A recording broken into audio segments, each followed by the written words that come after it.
अस्सलाम वालेकुम दोस्तों, कैसे हैं आप? उम्मीद है आप खैरियत से होंगे। इसराइल की दुश्मनी से ज्यादा दोस्ती खतरनाक है। अब ये बात जुलानी अहमद अल शरा शाम के सदर को समझ आ गई है। दोस्तों, शामी सदर जुलानी के बारे में ये खबरें आती रही थी कि वो इसराइल से ताल्लुकात इस्तवार करना चाहता है। पर्दे के पीछे छुपकर ये ताल्लुकात आगे बढ़ रहे हैं और अमेरिका इसमें मुआवनत कर रहा है। लेकिन अब दोस्तों, जुलानी को समझ आ गई है कि इसराइल के साथ दोस्ती घाटे का सौदा हो सकती है। इसराइल वो सांप है जो कि दोस्तों को डसता है, लिहाजा इसराइल से वफा की उम्मीद नहीं की जा सकती। अब रशिया के साथ, रूस के साथ शाम के ताल्लुकात इस्तवार हो रहे हैं। दोस्तों, रशिया वो मुल्क है जो कि साबिक शामी सदर बशार अल असद की पुष्पनाई कर रहा था। 50 साल से जायद जो शामी सदर थे बशार अल असद, उनके खानदान ने शाम पर हुक्मरानी की थी। 14 साल तक बशार अल असद इक्तदार संभाले रहे, जो है वो उनकी हुकूमत रही शाम पर। लेकिन दिसंबर के महीने में गुज़िश्ता साल उन्हें मॉस्को जाना पड़ा, उन्हें रूस जाना पड़ा और बाकायदा बशार अल असद ने यह इंकशाफ किया था अपनी फेसबुक की पोस्ट में कि मॉस्को ने उन्हें कहा था, रूस ने उन्हें कहा था कि वो मॉस्को आ जाएं, वो शाम को छोड़ दें। वो तो लड़ना चाहते थे जुलानी से शाम के अंदर, लेकिन वो फिर रूस आ गए। अब रशिया ने जुलानी के साथ दोस्तों ताल्लुकात इस्तवार करना शुरू कर दिए हैं। बाकायदा अब जुलानी को भी समझ आ गई है कि रशिया से ताल्लुकात बिगाड़ कर मामलात आगे नहीं चलाए जा सकते हैं। गैर मामूली सूरत हाल हुई है, शाम में रशिया की एंट्री हो गई है। बाकायदा अब दोस्तों, रूसी वजीर खारजा सरगेई लारोव और जो शामी वजीर खारजा है, उनके दरमियान मॉस्को में रूस में अहम मुलाकात हुई है। यह मुलाकात इसलिए गैर मामूली है कि सीरिया में जुलानी की हुकूमत आने के बाद यह पहला मॉस्को और दमस्कस जो कि शाम का दारुल हुकूमत है, उसका राब्ता हुआ है। बाकायदा जो शामी वजीर खारजा थे, उन्होंने रूस से कहा कि वो रशिया के साथ ताल्लुकात इस्तवार करना चाहते हैं, आगे बढ़ाना चाहते हैं, लेकिन ये ताल्लुकात म्यूचुअल इंटरेस्ट, बाहमी मफाद पर मुश्तमिल होंगे। साथ साथ जो रूस है वो भी जुलानी के साथ ताल्लुकात इस्तवार कर रहा है। इससे पहले जनवरी के महीने में जब जुलानी ने इक्तदार संभाला था, दिसंबर 2024 में, जनवरी में जो एक रूसी डेलीगेशन था वो शाम गया था। वहां पर उन्होंने जो वजारत खारजा है वहां पर मुलाकातें की थी और फरवरी के महीने में, फरवरी 2025 में जुलानी, अहमद अल शरा और जो रूसी सदर है व्लादिमीर पुतिन, उनके दरमियान टेलीफोनिक राब्ता हुआ था। और उसके बाद अब जुलाई 2025 में दोनों के दरमियान, यानी कि रूस और जो शामी हुकूमत है उनके वजारते जो खारजा है, वजीर खारजा है, उनके दरमियान अब ये करीबी ताल्लुकात इस्तवार हो रहे हैं। रूस ने ऐलान किया है वो शाम की मदद करेगा, वो शाम का जो डिफेंस सिस्टम है उसको मजबूत करेगा। S-400 जो रशियन डिफेंस सिस्टम है उसको तैनात किया जाएगा दमस्कस में, शाम में, क्योंकि इसराइल ने जो हमले किए थे वजारत दिफा पर, शामी वजारत दिफा पर, उसके बाद रूस को लगा था कि ये मामला हाथ से निकल सकता है। शाम में जो इसराइल का मंसूबा है कि शाम को 4 हिस्सों में तकसीम किया जाए, रशिया कतअन उसको पूरा होने नहीं देगा, क्योंकि उसे मालूम है कि अगर शाम को डिस्टेबलाइज किया जाता है तो फिर मामलात हाथ से निकल जाएंगे, मिडिल ईस्ट के मामलात हाथ से निकल जाएंगे। और रशिया का जो मिडिल ईस्ट पे कंट्रोल है, जो उसके ताल्लुकात हैं, चाहे वो ईरान हो, सऊदी अरब हो, चाहे वो मशरिक वुस्ता के दीगर ममालिक हो, जहां पर रशिया जो है वो रिजीम्स की बैकिंग करता रहा है, रशिया को यह पता है कि उसका हाथ वहां से उठ जाएगा। उसकी जो कह लीजिए कि इंग्रेस है, उसकी जो कह लीजिए कि वहां पे अपनी ताकत है, उसको कॉम्प्रोमाइज करना पड़ेगा। शाम के अंदर 2 एयर बेसिस हैं जो कि रशिया के मौजूद हैं, coastal air bases, naval air base है, और एक एयर जो कह लीजिए कि डिफेंस एयर बेस है, जो कि एयर बेस है, वो भी यहां पर मौजूद है। वहां पर जो रशिया के जहाज हैं, जेट्स हैं, जंगी जहाज, वो वहां पर मौजूद हैं।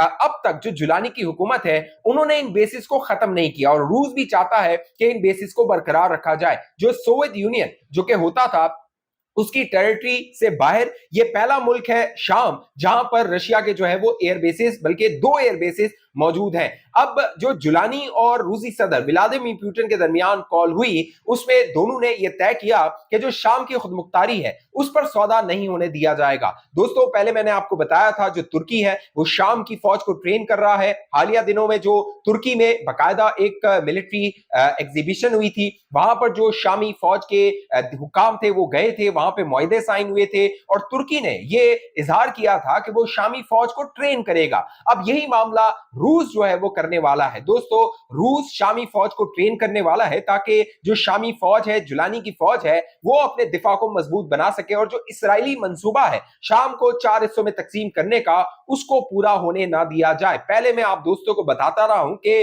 असल जो इसराइल का मकसद है वो ग्रेटर इसराइल बनाना है, शाम को तकसीम करना है, लेबनान पे कब्जा करना है, इराक पे कब्जा करना है, उसके बाद आगे बढ़ते हुए जो ईरान तक पहुंच के पूरा जो मिडल ईस्ट है वहां पर अपनी इंग्रेस कायम करना है। लेकिन बजाय नजर आता है दुनिया की बड़ी ताकतें ये भांप गई हैं और इसराइल के इस मंसूबे को जो है वो अमल होने नहीं दिया जाएगा। अब रूसी सदर का सामने आना, और अहम बात यह है कि जब बशारुल असद अपनी जंग लड़ रहे थे, अपनी बगा की जंग लड़ रहे थे, जो रशिया वो मुल्क था जो कि जुलानी की फौज पे हमले कर रहा था, यानी बशारुल असद की हुकूमत को बचाने के लिए रूसी फौजें और रूसी जो एयर पावर था, रूसी असला था, वो इस्तेमाल किया जा रहा था जुलानी के खिलाफ। लेकिन अब दोस्तों जुलानी और प्यूटन एक साथ हैं, लिहाजा जो आलमी उमूर होते हैं, बैनुल अक़वामी उमूर होते हैं ना, उसमें परमानेंट कोई दोस्त होता है ना ही कोई परमानेंट दुश्मन होता है। अब दिलचस्प बात क्या है? दिलचस्प बात यह है कि जो कह लीजिए रूस है, उसने रशिया के सदर ने गुज़िश्ता दिनों जो नेतन्याहू है, इस्राएली वजीर आजम है, उसको कॉल किया था। और दोस्तों, उस कॉल के हवाले से मैंने आपको गुज़िश्ता वीडियोस में बताया था कि जो नेतन्याहू है उसके दफ्तर से रीड आउट जो बयान होता है कि दोनों सरबराहान के दरमियान क्या गुफ्तगू हुई है, वो रीड आउट जारी नहीं किया गया था, प्रेस स्टेटमेंट जारी नहीं किया गया था। लेकिन जो कैरमन है, जो कि दारुल हुकूमत है, जो कह लीजिए कि सदारती महल है रशियन सदर का, रूसी सदर का, वहां से जो बयान दोस्तों जारी किया गया था उसमें दो मौजूआत का जिक्र किया गया था कि रूसी सदर ने जो नेतन्याहू है उसको वार्न किया है कि ईरान के मामले पे उसका जो न्यूक्लियर प्रोग्राम है उस पर रूस जो है वो कोई कॉम्प्रोमाइज नहीं करेगा। ईरान पे अगर हमला किया जाता है तो रूस आएगा डिफेंड करने के लिए, और अगर जो टेरिटोरियल इंटीग्रिटी है, सॉवरेनिटी है सीरिया की, उस पर अगर जो इसराइल है वो वार करता है, हमले करता है, तो फिर रशिया आएगा और उसको डिफेंड करेगा। गुज़िश्ता दिनों मैंने आपको बताया था जो यूक्रेन में बाकायदा जो इसराइल के वजीर खारजा हैं वो पहुंचे थे, और दोस्तों वहां पर इसराइल के वजीर खारजा और यूक्रेनी वजीर खारजा की मुलाकात हुई थी। ये मुलाकात इसलिए अहम थी कि यूक्रेन और रूस की जंग जारी है। यूक्रेन ने बाकायदा इजरायली वजीर खारजा से कहा था कि ईरान के मामले पे हम आपका साथ देंगे, आप रूस के मामले पे पोजीशन लीजिए और हमारा साथ दीजिए। अब जो व्लादिमीर पुतिन है वो तो कतन बर्दाश्त नहीं करेगा कि इसराइल का वजीर खारजा जाए यूक्रेन के दारुल हुकूमत कीव में, और वहां पर जो यूक्रेन का वजीर खारजा है उसके साथ प्रेस कॉन्फ्रेंस करे और वहां पर रूस के हवाले से गुफ्तगू हो, रूस को तनकीद का निशाना बनाया जाए, या फिर ईरान के जो मफादात हैं उनके हवाले से बातचीत की जाए। लिहाजा अब रशिया को यह समझ आ रही है, और रशिया ने दोस्तों ये मिडल ईस्ट की जो गेम है उसको तब्दील करने का फैसला कर लिया है। और जो रूसी सदर है व्लादिमीर पुतिन, वो अपने कार्ड बड़े शातिराना अंदाज से, बड़े तरीके से इसको इस्तेमाल कर रहे हैं। दूसरी जानिब जो जुलानी है दोस्तों, उसको भी समझ आ रही है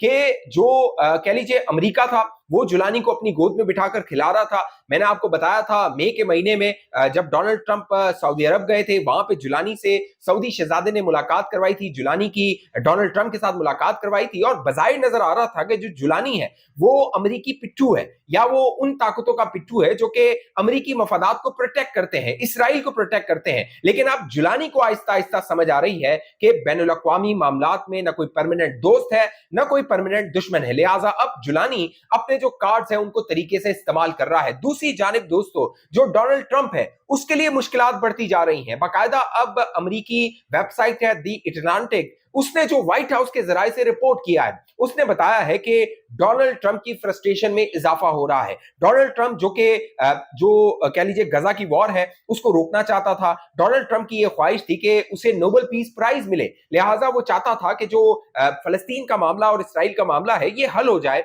और फिर जो अरब दुनिया है वो इसराइल के साथ ताल्लुकात को इस्तवार करे। लेकिन अब व्हाइट हाउस के जराये दी अटलांटिक की खबर के मुताबिक ये बता रहे हैं कि डोनाल्ड ट्रंप फ्रस्ट्रेट है, डोनाल्ड ट्रंप परेशान है। वो ये समझता है ये नेतन्याहू जो है वो जंग को इसलिए आगे बढ़ा रहा है कि उसे अपने सियासी मकासद हासिल करने हैं। दोस्तों, गुज़िश्ता दिनों में, गुज़िश्ता कई माह में हमें नजर आया था कि डोनाल्ड ट्रंप और नेतन्याहू एक दूसरे को खुश कर रहे थे। नेतन्याहू ने बाकायदा डोनाल्ड ट्रंप को नोबेल पीस प्राइज के लिए नॉमिनेट कर दिया था, जबकि जो डोनाल्ड ट्रंप था वो जो नेतन्याहू पे करप्शन के मुकदमात चल रहे हैं उनका दिफा कर रहा था। दोनों एक दूसरे को खुश कर रहे थे, लेकिन अब बजाय नजर आता है डोनाल्ड ट्रंप फ्रस्ट्रेट है, डोनाल्ड ट्रंप परेशान है। 3 मामलात हैं जिन पर डोनाल्ड ट्रंप की फ्रस्ट्रेशन अब व्हाइट हाउस के जराए बता रहे हैं कि हर गुजरते दिन के साथ बढ़ती नजर आ रही है। पहला जो मामला है वो गजा में भूख है, क्योंकि नेतन्याहू ने भूख को हथियार के तौर पे इस्तेमाल किया था ताकि गजा में लोगों को भूख का शिकार किया जाए, उनको परेशान किया जाए और मजबूर किया जाए कि वो गजा को छोड़ने पर मजबूर हो जाएं। दूसरा जो मामला था वो सीरिया पर अटैक था। सीरिया पर जब अटैक किया गया तो जो अमेरिकी वजीर खारजा हैं उन्होंने बकायदा मार्को रूबियो ने कहा था ये इस्राइल की अपनी कार्रवाई है, अमेरिका इसके साथ नहीं है। उसके बाद जो तीसरा मामला था वो इस्राइल और हमास के दरमियान डायलॉग था, नेगोशिएशन था और कोई सीज फायर एग्रीमेंट था जो अब तक पूरा नहीं हो पाया है। लिहाजा अब व्हाइट हाउस के जराये ये दावा करते हैं कि जो डोनाल्ड ट्रंप है उसको ये समझ आ रही है कि नेतन्याहू उसके साथ हाथ कर रहा है, उसके साथ गेम कर रहा है। इससे पहले जब ईरान और इस्राइल की जंग हो रही थी, आपको याद होगा डोनाल्ड ट्रंप के मुंह से गाली निकल गई थी नेतन्याहू के लिए, और उसकी वजह यह थी कि जब दोनों के दरमियान डोनाल्ड ट्रंप ने सीज फायर करवा दिया, ट्वीट कर दिया, ऐलान कर दिया, उसके बाद नेतन्याहू ने अपनी फौज को भेजा था कि ईरान पे जाके हमला किया जाए। डोनाल्ड ट्रंप ने नेतन्याहू को कॉल की और वो जो जहाज जो कि रास्ते में था हमला करने के लिए ईरान के जो है वो तंसीबात पे जा रहा था उसको दोबारा बुलाया गया था। और जब एयरबेस पे डोनाल्ड ट्रंप से बात हो रही थी, डोनाल्ड ट्रंप ने दोस्तों मुंह से गाली दे दी थी कि इनको समझ नहीं आ रही कि ये कर क्या रहे हैं। तो इससे आप अंदाजा लगाइए जो मिडिल ईस्ट के मामलात हैं वो आने वाले दिनों में क्या रुख इख्तियार करने वाले हैं। व्हाइट हाउस कंफ्यूजन का शिकार है। व्हाइट हाउस की जो हेजमनी थी इसराइल को लेकर वो अब दोस्तों पार पार हो रही है। जो यूरोप के ममालिक हैं, चाहे वो फ्रांस हो, चाहे वो ब्रिटेन हो, फिर कनाडा की बातें हो रही हैं, दीगर जो ममालिक हैं वो अब ज्वाइन करने वाले हैं। और सितंबर का जो महीना है दोस्तों वो सितमगर साबित हो सकता है डोनाल्ड ट्रंप के लिए भी और नेतन्याहू के लिए, जब यूरोप के ममालिक फलस्तीन को तस्लीम कर रहे होंगे अक़वाम मुत्तहिदा में खड़े होके। मामला तेजी से तब्दील हो रहे हैं। आप दोस्तों को मैं बाखबर रखूंगा। अब तक ये चैनल आपने सब्सक्राइब नहीं किया, जरूर सब्सक्राइब कीजिए, साथ घंटी का निशान उसको दबाइए, वीडियो को लाइक कीजिए, शेयर कीजिए। अपनी राय का इजहार नीचे कमेंट बॉक्स में आपने लाजमी करना है। फेसबुक पे देखने वाले दोस्त पेज को लाइक फॉलो करके इस वीडियो को लाजमी शेयर कीजिए। अगली वीडियो तक मुझे इजाजत दीजिए, अपना ख्याल रखिएगा। पाकिस्तान जिंदाबाद।